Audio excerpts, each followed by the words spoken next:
There's a drive way back. It might be. It could be. It is. Holy cow. Welcome to another broadcast of Bricks Behind the Ivy. Here's your host, Jeff and Sean. Hey, Cub fans. Welcome to another episode of Bricks Behind the Ivy. I am your host, Jeff Candid Cubs Rogowskis, and with me, as always, is co-host extraordinaire, Mr. Sean Hot Stove Cubbies Chapin. Sean, how are you feeling about our Cubbies? I'm feeling pretty good about the Cubs, but one thing that I want is our Cubs to be healthy. As soon as we get a player back, one goes down. You know, a lot of people dealing with health concerns. But having 15 players on the IL since the end of spring training is just absolutely ridiculous. I cannot think of another time where we've seen this many injuries. Yeah, and I think it's been like just such a impressive mash unit effort of this team and council and taking the bodies he had and, you know, continuing to win ball games, especially while they've been in this tougher, longer stretch and playing some tougher opponents.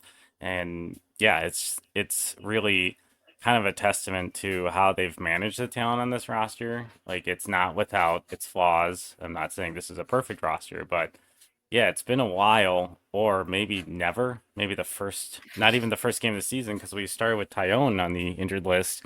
We have yet to have the full Cubs squad for a game this year. So that would be really nice to see at some point. But hopefully, you know, when you see these types of things, sometimes like they turn around in the second half and you have the health for the stretch run where, you know, last year I feel like it was almost the opposite where guys kind of broke down. So yeah, I guess that's the optimistic spin, which will tie into some of our topics for the week, at least my topic for the week. But yeah, without further ado, I think it's time for the Box Score Blitz. Box Score Blitz. Box Score Blitz. I feel there we go. Better. You needed it. I think I needed to get in. And yeah, what an interesting week of games. So let's put some time on the non-existent fake clock. And 3, 2, 1, go. Game 1 versus the Pirates 3-game series on PNC Beautiful Ball Park. The guys got a very nasty draw. They got Jared Jones and Paul Skeens in the same weekend. Jared Jones has been absolutely ridiculous. Paul Skeens was his debut. So game 1, we got Jared Jones versus the Assman, Javier Assad. And Jones is leading the entire circuit in whiffs this year. The Cubs weathered the storm for Jones. Only had 5 Ks, but got 3 walks off of him. Cody Bellinger stayed hot in this game. He had a double and a belly boom. Story of the game, Mr. Ben Brown. What can he do for you? He piggybacked off Assad in this game, got 12 whiffs in 3.2 innings, 6 Ks. Cubs win this game 7-2 by tacking on late. Good to see. Game 2, Paul Skeens Day for everyone who celebrates top prospect, one of the top prospects in baseball, number 3 prospect. Oh man, what a wacky day. They were worried they weren't going to get the game in because of the weather, but Skeens' debut was salvaged as it was beautiful when he started the game. He had 7 Ks in 4 innings pitched. Already they had the highest average fastball rate for a starting pitcher in MLB, even after one start. He got 14 whiffs. The stuff played pretty well in the Major League, but the Cubs countered with Man of Steel, and guess what? His kryptonite today was the long ball. He was touched up for 6 earned runs, gave up 3 home runs to a lineup that has not been slugging of late, so that was kind of a concern. But guess what? Talk this way. The Cubs took the lead on 6 straight bases loaded walks, and even one that happened after the rain delay, which was insane. Keegan comes in and he immediately gives up the lead. The Cubs lose an absolutely wild game in which they walked 10 times, struck out 13 times, but lost 10-9. What a weird game. Throw it away, punt it. Game 3. Happy Mother's Day to all the Brickheads moms out there. Happy Mother's Day to my mom. Happy Mother's Day to your mom, Sean. James Tyone had been scratched at the beginning of the series. Will not get to play his former team. He had some back pain, so Kyle Hendricks got his rehab start from AAA, reassigned to a rehab start in the Major League team. He wasn't perfect, but he was effective. The bat tip gods were super cool in this game because they had a 331 expected batting average, 19 hard hit balls, only 6 of them ended up being hits. Morrell homered early with a 101.9 the mix. No, I'm just kidding, no free ads. 101.9 miles per hour, 397 off the bat. Happy feet. The guy is an absolute stud. This game went into extras. Kelly takes the lead. We got to see one of our first second whiz dongs of the season. Al Sly comes in, gives up a 2-run bomb to beat the Connor Joe. Cubs win 5-4, take 2 of 3 from Pittsburgh. On to Hotlanta. I just want to make clear that I'm actually anti-chop. Not a big fan of that. I feel like we should move on. But anywho, Cubs get Ronaldo Lopez in game 1 versus Showtime in Managa. Rough lineup, but Shota did what he does best. He shoved, 5 innings pitched. He had 7 hits, 3 walks, 8 Ks. He had 18 whiffs in this game. Definitely did not have his best command, but still looked really, really good. His ERA is still below 1. Absolutely awesome. But guess what? The Cubs did absolutely nothing on offense to help him. Short story. Zach Short. Zach Short, the co-host of The Compound, drove in a run instead of Acuna. Those are the only 2 runs in the game. Cubs lose 2-0. We're stymied by Ronaldo Lopez, an ex-White Sox. Guess what? Game 2, another ex-White Sox. Chris Sale did not cut up the jerseys. He just cut up the lineup. He faced Typhoon in this one and got really ugly quick. Sale shut the door and is extremely dominant. The Cubs reached an 18-inning scoreless streak by the end of this game. Matt Olson and Michael Harris hit bombs. Sale had 7 innings pitched, 9 Ks, only gave up 2 hits. Cubs lose 7-0. The positives, Tyson Miller, who the Cubs got in a trade, he threw 2 scoreless innings in this game. Klaus returned for 2 scoreless innings in this game as well. But this was game 1 with the Cubs, with Nico Horner sitting and Ian Happ was sitting for what I'm guessing is rest. Nico Horner was a hamstring, a late scratch, so that's kind of scary. Game 3, no Nico Horner again, a little scary, but Mastroboni is still done admirably defensively. Look at the defensive highlights from this guy. Surprised. Yeah, exactly. First pitch, talk about crushed. Michael Talkman leading off the game with the first pitch being sent over the fence. Cubs score 3. There was a weird situation where PCA tried to bunt in a run with the bases loaded, but got hit by the pitch, so I thought that was kind of weird. But guess what? Yeah. The ass man is here to save the day. 16 pitch, 4 hits, 1 walk, 7 Ks. He has ERA down to 149. That'd be impressive if we didn't already have Showtime Itonaga. I'm pre-packing this guy's bags to Texas for the All-Star games. Cubs tacked on more later, including a say-you-later dinger. PCA got a triple. His OPS is actually up to 708, and with that plus gloves, the Cubs salvage the series, take 1 of 3, split the road trip 3-3, and that is the box score blitz. Hooray! Hooray! Man, 3-3 on that trip is a huge win, in my opinion. Yes, I think that winning that last game in Atlanta changes how I feel about that road trip entirely. Yes. Yeah, sweeping a team, any team on the road is hard. And that was such a weird game on Saturday. Very frustrating in hindsight, with all the walks, and I've never seen anything like it. Just at one point, I think it was 18 straight balls from the It was like the Pittsburgh pitching staff and bullpen literally could not throw strikes. They weren't going to use They all just their got the yips at the same time. It's unreal. And I wonder, the thing that I was going to look up and I never got around to it, I wonder if a team has ever drawn 10 walks in a game and lost. I know one team. Yeah, well, there's one for sure now. Oh, man. But yeah, overall, I thought this was a 2-4 road trip. And to go 3-3, I'll take that. Yeah, and it's kind of weird, and we'll get into it like towards the end of the episode. Cubs immediately go back to playing Pittsburgh at home and Atlanta, so it feels like Groundhog's Day all over again. Except the only thing we're missing is Bill Murray, but he'll probably be at a game if the weather's nice. Yeah, he'll be there.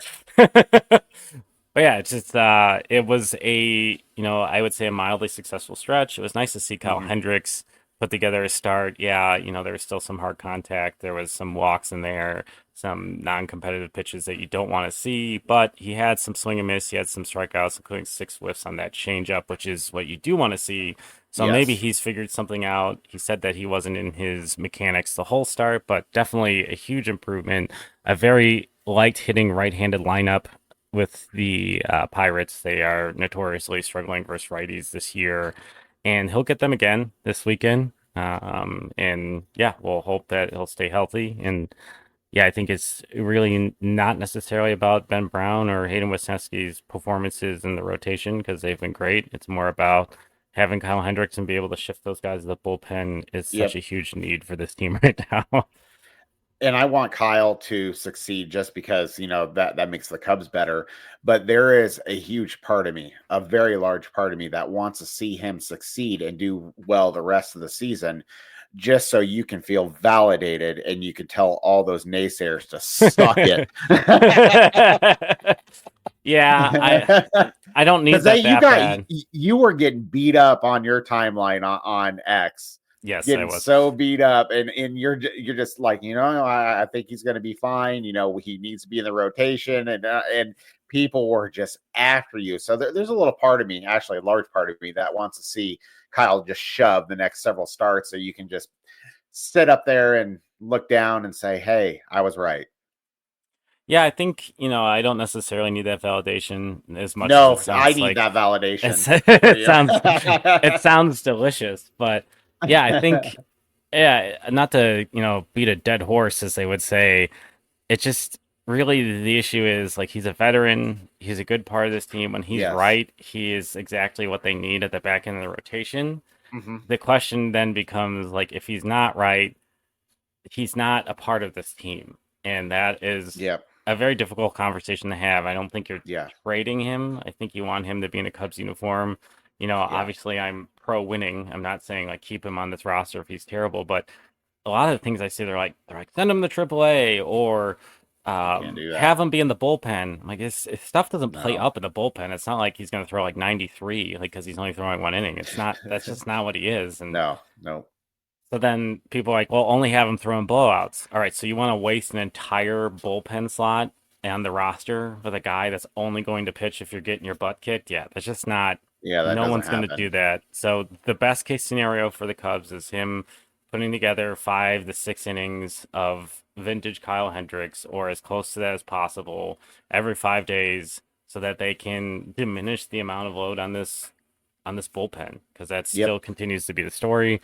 And yeah, we'll see what's going forward. But yeah, we do have 2 topics to discuss today, and if You don't want to do my my hot stove standings? oh my gosh, yeah, you're right. My gosh. All right, hot stove standings. And I had fun with this one. So Ryan Braun's Syringe is 26-17 in the first. The Cubs that are healthy are 25-19 in the second. The Paul Skeens are 19-25. His mustache remains undefeated though. That's true. Yes, glorious. It is. It's a great mustache. Yeah. The Joe Morgans and the Sky is Falling Cardinals are both 18-25.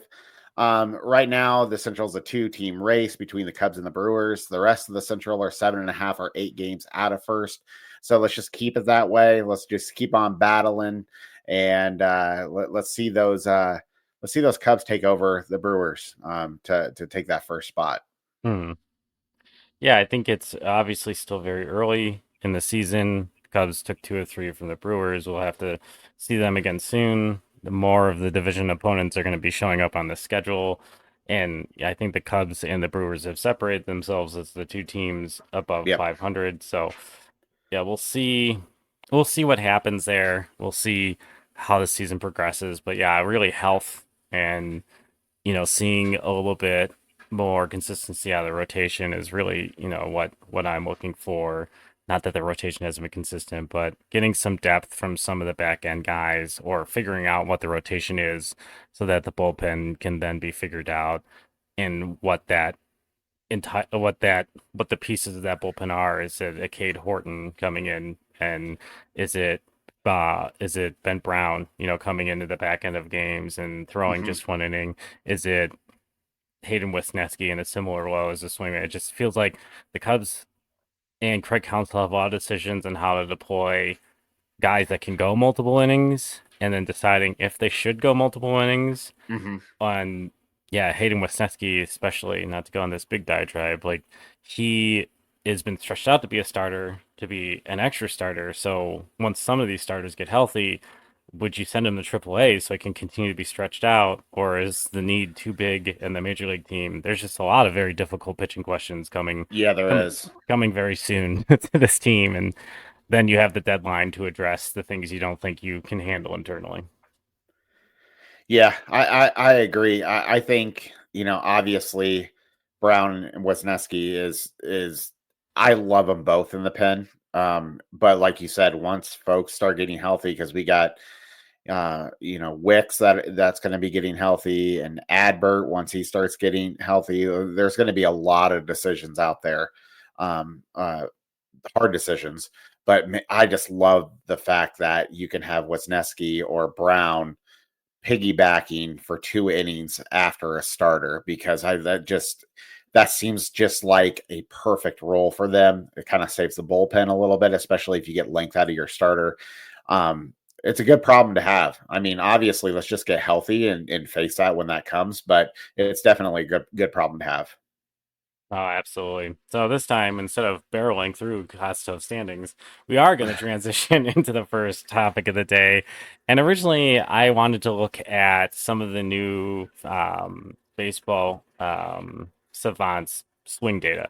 But I feel like if you are following this team, if you're following on Twitter, there are just a ton of folks that have hit that really hard. No pun intended. Actually, pun intended. I'm a pun guy.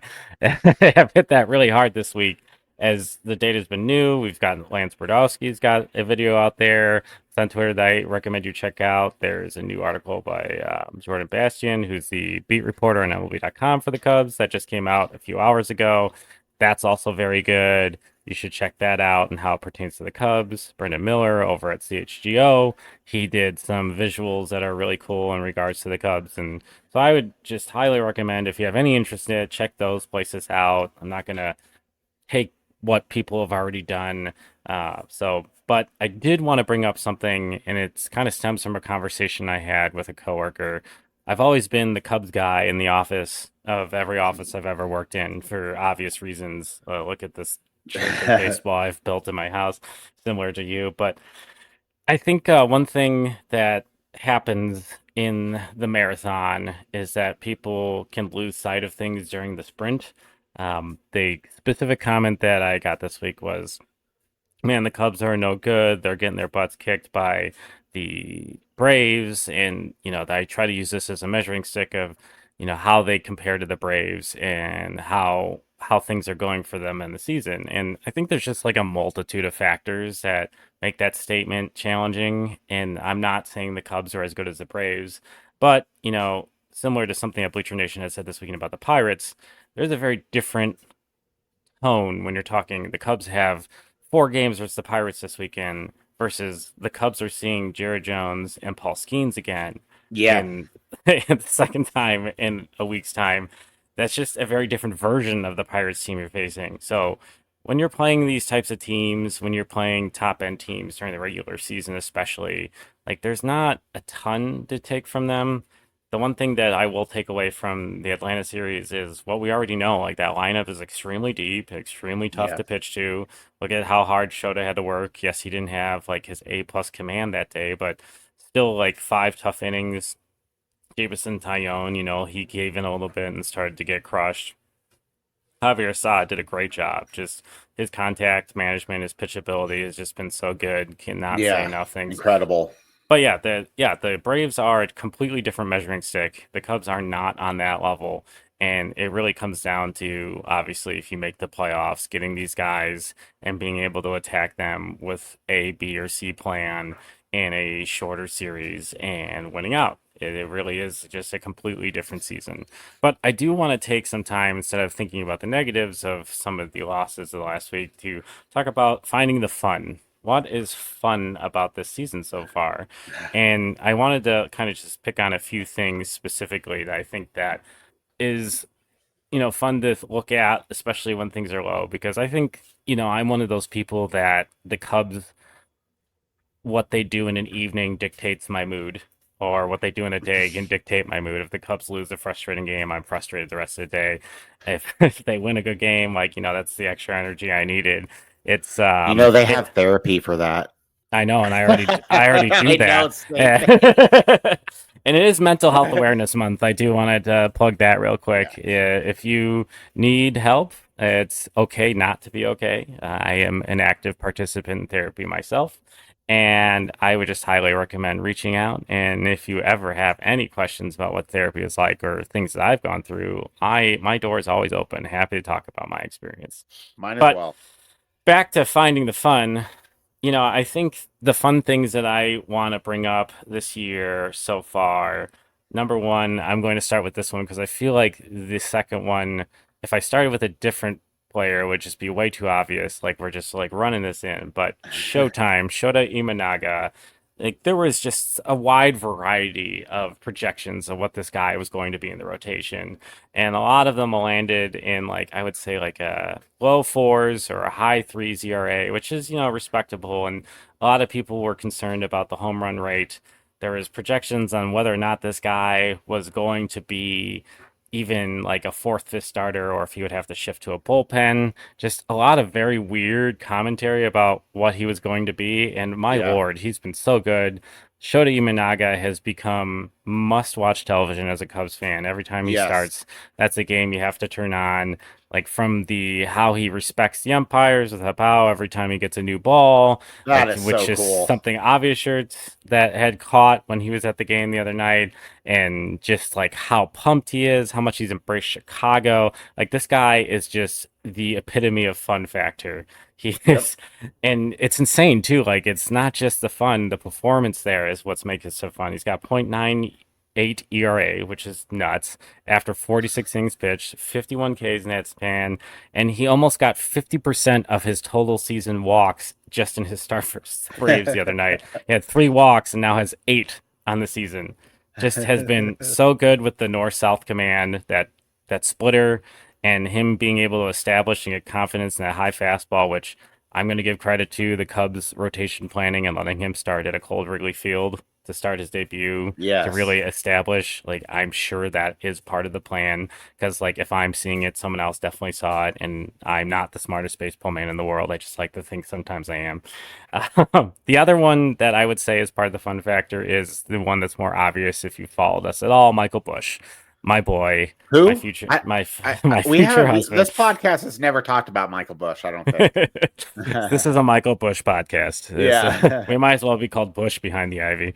Um, so Michael Bush, it was such an interesting, like one of those trades you like to see, like gets use some of your depth. They get a guy that's blocked by a star. He's come over here and he's been really solid. The numbers have been different of late. Obviously, like the strikeout rate is up. He's been struggling with that fastball up in the zone, which was interesting early in the year. He's getting it a lot and hitting it. Now they've pushed it a little bit higher and he's not hitting it, and the walk rate has suffered. But still, a very good story. That 34% strikeout rate, like I think it'll come down with a little more patience. I think that I believe in the effect of when certain guys get injured, certain players try to force like step up, and this lineup has at times been missing some of the big boppers, and that puts some pressure on some different guys, and also game plans shift for other pitching staffs as they focus on the guys that are left instead of Mhm. potentially, which is an argument on why you need a superstar in the lineup. Like looking at the Braves, like if you're exhausting your pitches on really, really good hitters, and you're gonna leave a cookie for a guy that's, a league productive bat. And this Cubs Mhm. lineup doesn't have a superstar. They have a lot of league productive bats. And when they've lost some of their league productive bats, I feel like that has just a domino effect. But Yep. he's got a 122 weighted runs created plus, so he's 22% above average for a Major League Baseball player. And yeah, he's just been a really cool story, and really so far just a highlight of Jed's offseason. And the last one I want to bring up is PCA. Everybody loves a top prospect coming up to the majors. Maybe it's not necessarily how we imagined with Bellinger having the rib injury, but man, he has been, on a wins above replacement perspective, just a super productive player for this team in only 21 games. He's at a .64 already. A lot of that is coming from the defensive end because he covers so much ground, He and his does. bat hasn't necessarily been as as troublesome in the majors this time around as the concerns were last year. Obviously, there's been some changes, and he had that home run that I think has shifted his confidence. I feel like that you could see like the thing click that he could be successful. But yeah, currently in only 21 games, and we're about 42 games in, he's tied for the fourth highest WAR total on the team. So Wow. I yeah, didn't even know that. Wow.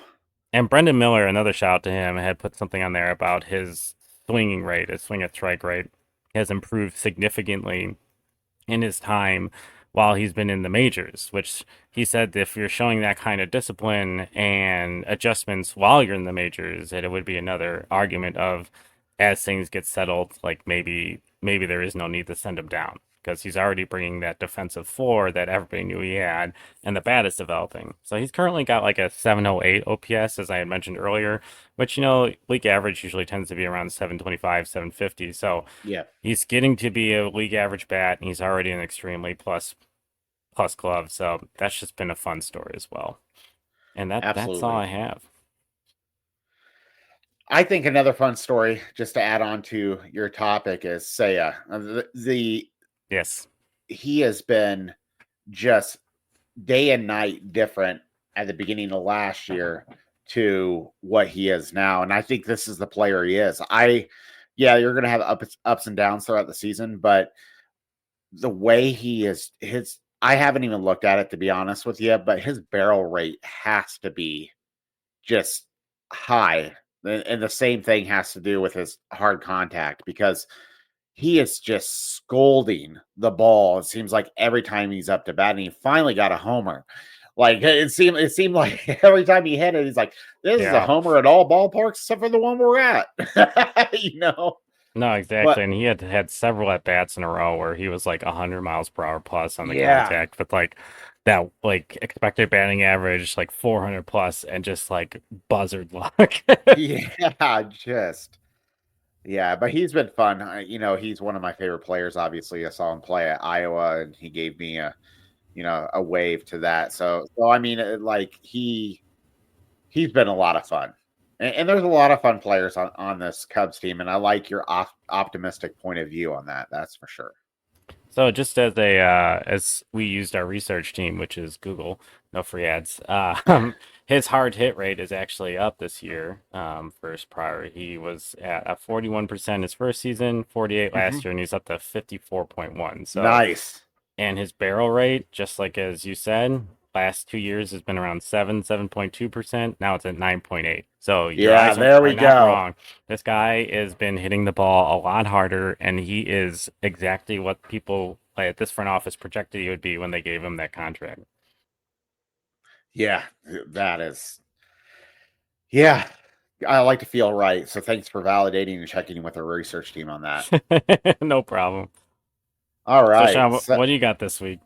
So my topic is really not a fun one, and Jeff's already aware of this, so I'm not springing anything on him, but I have made the decision to step away from Bricks Behind the Ivy.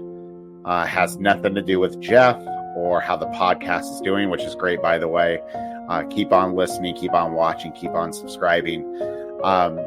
It's just sometimes life happens and hard decisions have to be made, and that's what had to be made a few days ago. I wanted to do one last episode and give all our listeners, a reason why I'm not going to be on some of the episodes going forward.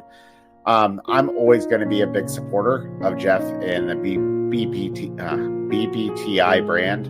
I'm never going to close the door on returning, and there could be sporadic opportunities, Jeff, like you and I discussed, on me returning as a guest or even returning in a full-time role, especially as we near the trade deadline. I want to give you exclusives on what I'm hearing and things like that. And so that's my topic. But before we move on to other things, Jeff, I want to thank you. It's been an awesome experience. I feel like it's fate that we met. You're the one of the most genuine and honest people that I have ever met. I want to thank the BBTI family, Pat, Wrigleyville Sports, our listeners, our supporters, all of you. You've all been amazing. And just thank you from the bottom of my heart. And seriously, keep on supporting and listening and watching Bricks Behind the Ivy, because I have a lot of faith in this. And if life hadn't gotten in the way, I got a feeling I'd be still doing this going forward. But who knows? I might make a comeback someday. But as of right now, I'm just going to take a step away. Yeah, I know we talked about this earlier this week, and it was process the news the way that one can process bad news. But it's been crazy to go from interviewing you as part of my Fan of the Week series for Northside Baseball, and turning this into random conversations over Twitter, to exchanging of numbers, to a podcast. And it just feels like it was just yesterday where like I feel like we were in nervous planning mode, and then one day we're just like, let's record today so we can stop being nervous. And Yeah, right.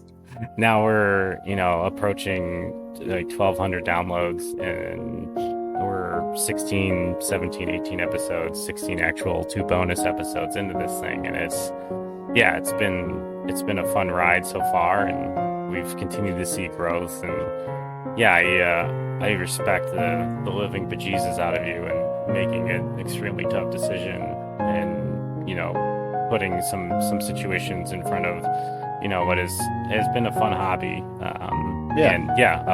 Absolutely, the door is wide open for a return, and Bricks Behind the Ivy will truck on, but we will have heavy hearts for the foreseeable future, as I will have to learn to talk to myself, with myself, by myself for a short time. Just do a split screen with yourself. There you go. Yeah, but that's an argument I'll never win. Yeah. But with that being said, we do have a new segment today, and we have gotten in contact with the late, great Harry Caray. And he has some opinions about what's going on with the Cubs bullpen, especially with Adbert Alzolay, in a new segment we're calling Deep Thoughts with Harry Caray. Enjoy. Holy cow!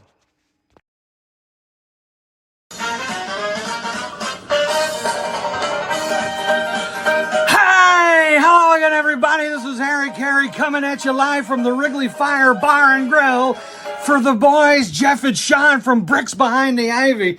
And this week we're going to talk to you about the old bullpen. Boy, oh boy, it's going to make me have a sip of the lovely, oh boy, that's good. This bullpen does make me want to drink some of the old barley. Oh, I don't know about you out there, Cub fan, but that kind of makes me shake, boy. Ooh, my, oh my. But I want to talk to you especially about Adbert Alzolay. Spelled backwards is Trebeda Yola Zala.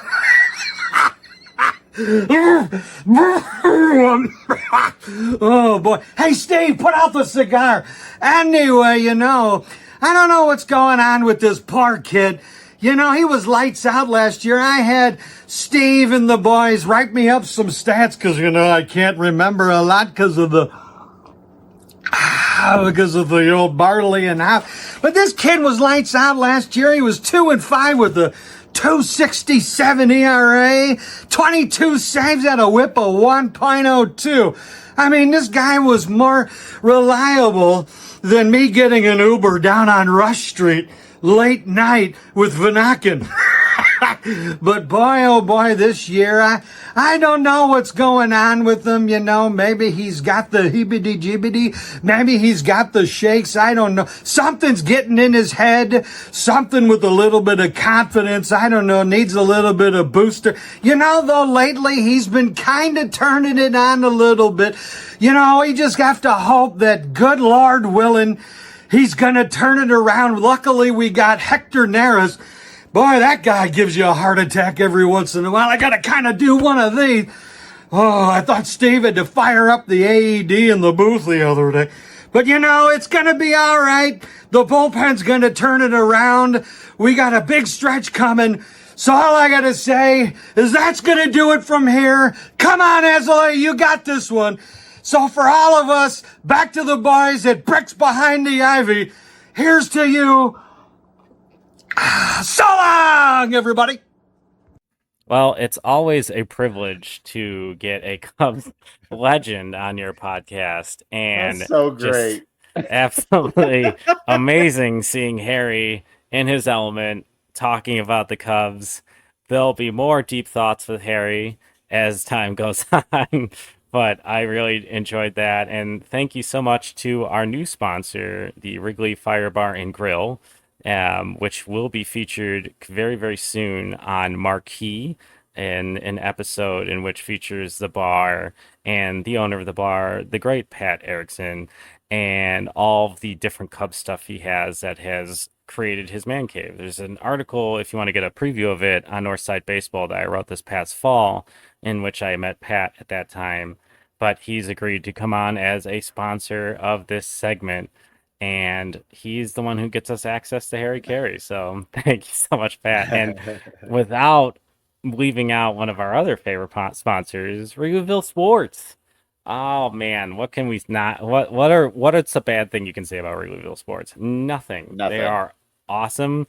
They have so much Cub stuff, and for someone who doesn't have enough Cub stuff ever, I am constantly on this website looking for new Cub things, looking for new Cubs jerseys, looking for literally anything that I can fill this room with, which, much to my wife's chagrin, happens more often than it should.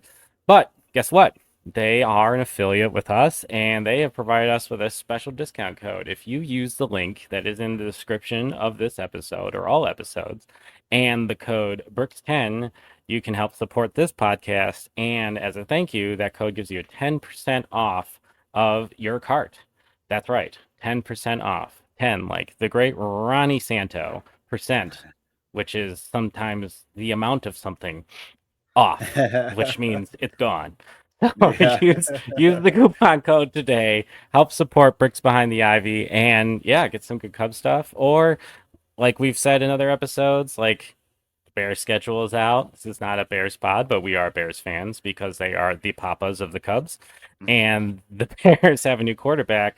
Get your hands on one of those Caleb Williams jerseys. It's probably going to be a very hot selling item. Probably is going to end up being one of the top selling jerseys this year in the NFL. Yep. Get one of those. Get 10% off of that order from Wrigleyville Sports. So thank you, Wrigleyville Sports, for continuing to be a sponsor. And one last announcement today. We are opening a Bricks Behind the Ivy swag store. Swag store. Yes, it is the swag store. Fly the W ag. Swag. We have just a few number of items, including stickers, polo shirts, sweatshirts, and t-shirts of Bricks Behind the Ivy. So if you want to show your true brickhead status, hop on there today. Check out this merch. It's awesome. I'm so excited. I should be getting samples of it soon to wear myself on the pod and to share stickers with all of you when I go to Cub games. So I'm very excited about it. There'll be a link in the description of this pod to the official Etsy swag store. All right, so we have come to our last segment of today's episode, the series preview, which is going to be a little bit stunted this week because it is the same two teams. We're playing the same teams. Exactly. It's Groundhog Day. The only difference is it's some home cooking time, and the Cubs have an extremely good record at home. They've served course at home, and hoping they can do so this time and split the season series with the Braves. What a weird schedule quirk to have. Yeah. All of your games in a short time span versus same two teams. Yep.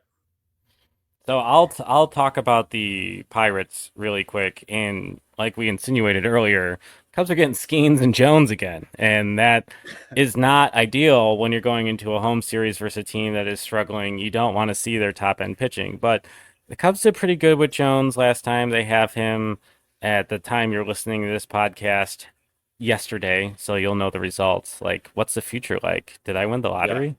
But they have Jones this evening, very, very shortly, and then they have Skeens right after that. The rest of the rotation, it's not necessarily, we've been more hesitant to talk about, but I do know, looking at this weekend series, the rotation has been kind of clarified, at least in what roles are going to be, because the Cubs did announce the rotation for this series. Tonight's going to be Justin Steele. Friday is Kyle Hendricks, Showtime Imanaga on Saturday, and then Sunday, Jamison Tyone.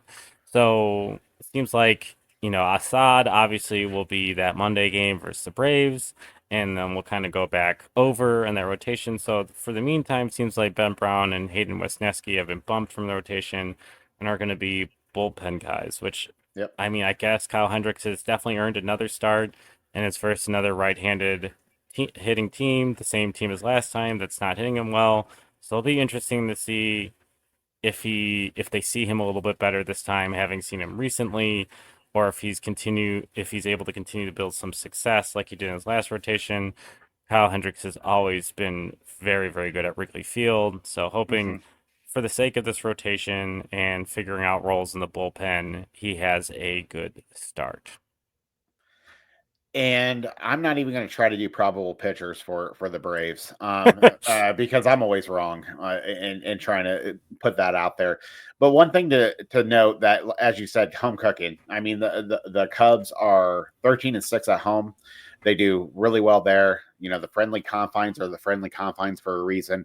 One saving grace, you know, is that the Braves are not as good away from their home ballpark. I mean, I think they're sitting at 11-9 away from the home ballpark. So maybe we can take 2 of 3, return the favor of what they did to us, and just really come out hitting on all cylinders.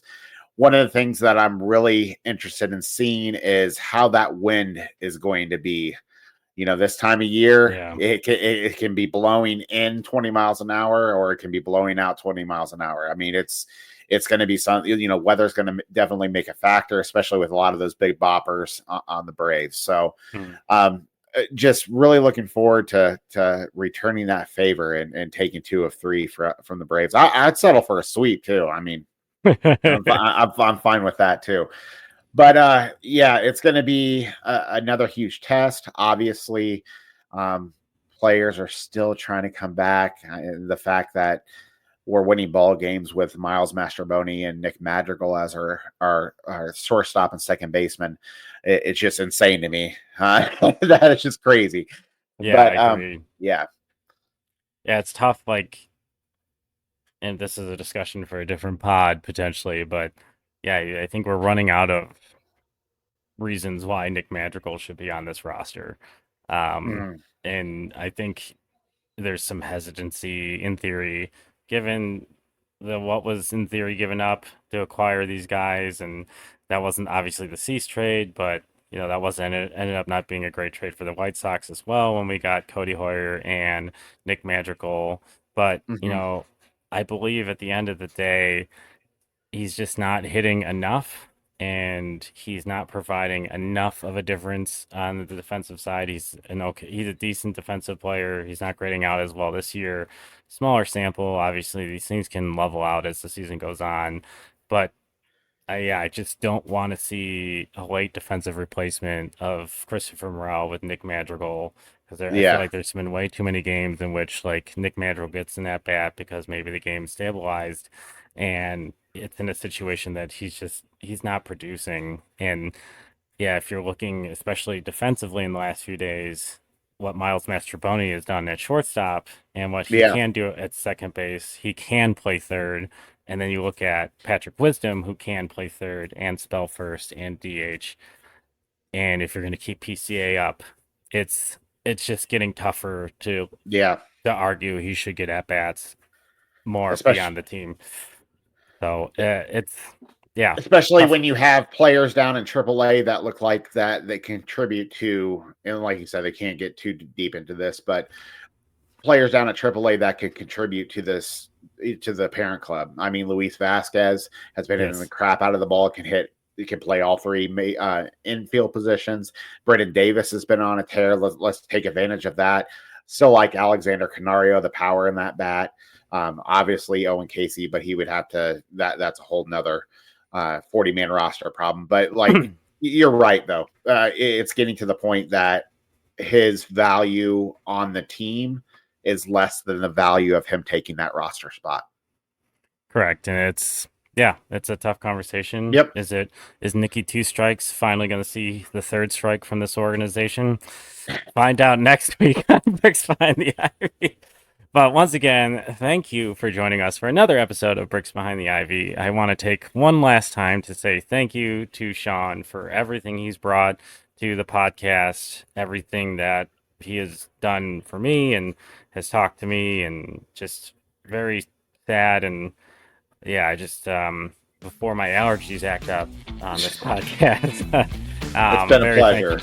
I'm very thankful for you. But this is a Cubs podcast for Cubs fans by Cubs fans.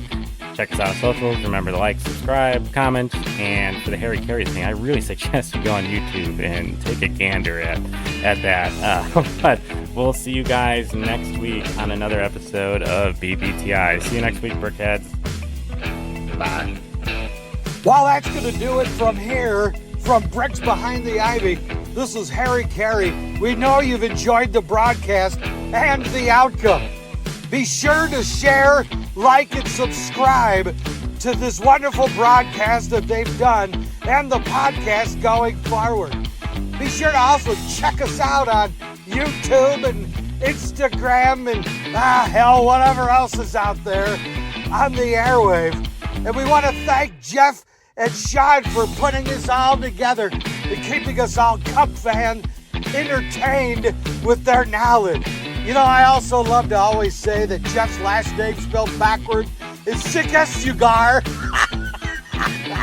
And Sean's is Nipak. Boy, oh boy, it never gets old.